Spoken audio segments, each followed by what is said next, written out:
23শে জানুয়ারি নেতাজির জন্মদিন উপলক্ষে এই প্রতিবেদন। ভারতের স্বাধীনতা সংগ্রামে সুভাষচন্দ্র বসুর অবদান অসামান্য।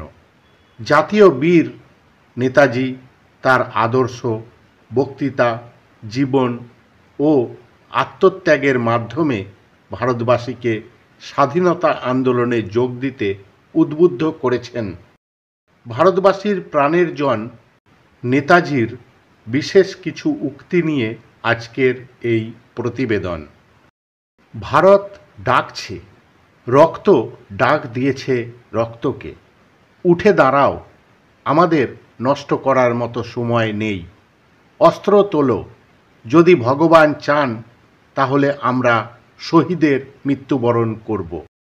আমাদের কর্তব্য হল যত তাড়াতাড়ি সম্ভব একটি স্বাধীন ও অখণ্ড ভারত অর্জন করা এবং তাকে বিশ্বের অন্যতম মহান রাষ্ট্রে পরিণত করা।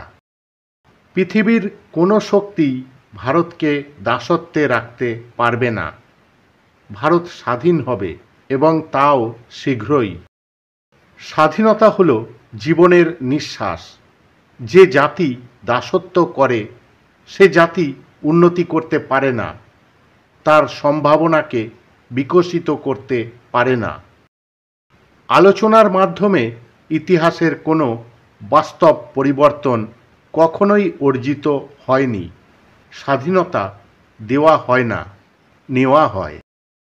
তোমরা আমাকে রক্ত দাও, আমি তোমাদের স্বাধীনতা দেব। দিল্লি চলো। জয় হিন্দ। নরম মাটিতে জন্মেছে বলেই বাঙালির এমন সরল প্রাণ। নিছক রাজনৈতিক স্বাধীনতা আমাদের লক্ষ্য নয়।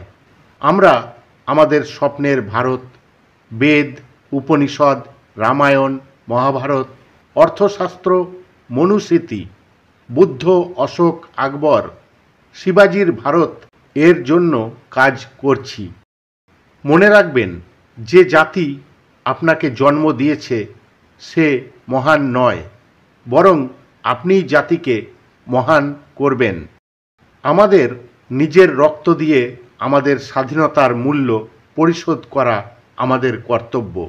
আমাদের ত্যাগ ও পরিশ্রমের মাধ্যমে যে স্বাধীনতা আমরা অর্জন করব, আমরা নিজেদের শক্তি দিয়ে রক্ষা করতে পারব।